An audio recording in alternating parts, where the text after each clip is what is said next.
So for you that may not know, I took my first trip overseas in 2 years because COVID stopped all of my international travels. And so I received this invitation from Dr. Paul and his wife, Dr. Becky Enenche, from Abuja, Nigeria, to come and preach at their ministers' conference at their church called the Glory Dome. Now, what is unique about this church is that it is the largest church building in the world of 100,000 seats. And so 100,000 literal seats. Let's stop there and let me qualify that, because I know how some people are creative in their counting. If you have 50, you have 75. So if you have 50,000, you have 75,000. That is not what's happening here. There is actually 100,000 seats in this building. I walked it with Dr. Enenche, the pastor of the church, which he and his wife, by the way, were medical doctors. I'm telling you, it is an amazing thing. Revival is not coming to Nigeria. It has already landed, and it is moving, and it is growing. And so it's going to be a great, great thing to have that deposit brought back here to us. We need that deposit in our nation. And we need to build churches like that and quit playing these stupid games that we have here. And we're scared of this and the culture of this and that. It's called being tuned to the heavens and letting God come down and meet with man. And when that happens, things glorious will happen. And that's called a revival. And so we're so thrilled to have been a part of this. I just wanted to come back to you, let you know I'm back in America, and I'll be back here on Monday morning at 10 a.m. Eastern Standard Time. That's 7 o'clock Pacific Standard Time for our back porch chat. And all next week, I'll take each little piece that I want to talk about in more detail about the Nigerian revival and what's happening. So tell all your friends, tell all my Nigerian friends, all my African friends everywhere, if you want to hear my thoughts on the Nigerian revival, be here and get everything tuned in, because I'm going to lay it out the best I know how, and I'm looking forward to my return to Nigeria. Now, before I go, I want to give a report on my back. Some of you have known that I had back surgery about 3 years ago, and so the back surgery was successful. The problem that was there disappeared, but because of what they had to do, it left my lower back in dull, constant pain.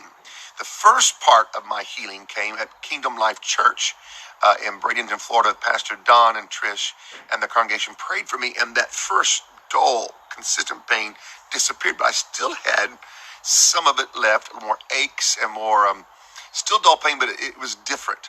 And so when I landed in Nigeria, the doctors were all concerned that I was going to be on a plane sitting for, all these hours, about 20 hours. And with my back and they told me to get up and walk, which I did, and all the things you're supposed to do. And they gave you pain pills, so I took them with me just in case something happened. And so just being a nice little American, following my doctor. And when I realized the next morning when I got up, I thought, I'm not in any pain. That must be a nice bed here. So I went out and touched it, looked at it. Nothing that caught my attention as unusual. So I went on it and didn't take any pain pills, wasn't in pain, and I was moving and going, walking and standing, doing stairs, everything. And I realized the next day I still don't have any pain. And then about the third day, I kind of woke up and I got healed. And I tested it after the meetings were over. I stayed another few days in Nigeria, and all that time, still healed. When I got on the plane yesterday, not a problem. And may I report to you, from the time I left at 8 a.m. yesterday morning from Nigeria, went to London, changed planes, and then flew from London for 10 hours to the U.S., not 1 ounce of pain anywhere in my body. I got up and walked around. I kept trying to do things to make it hurt.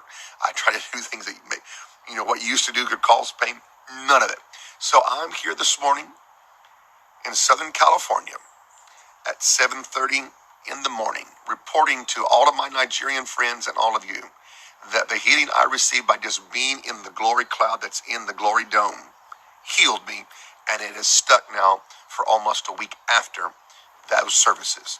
And I want to say thank you, Jesus. I'm glad that he still heals today, and I'm proof of it.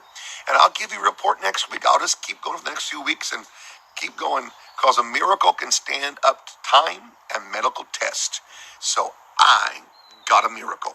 So to me, I'm thrilled to experience it, but I'm glad I got a physical healing in my back, so I can not have to take pain pills and not have to be worried about certain things. So I'm very happy about that. So tell everybody I got a miracle when I visited the Glory Dome in Nigeria by just being in the resident presence of God there. You know, the cloud of God does not come and go in the Glory Dome.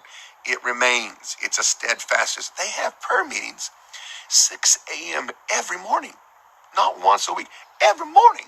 They have, and there's thousands upon tens of thousands there praying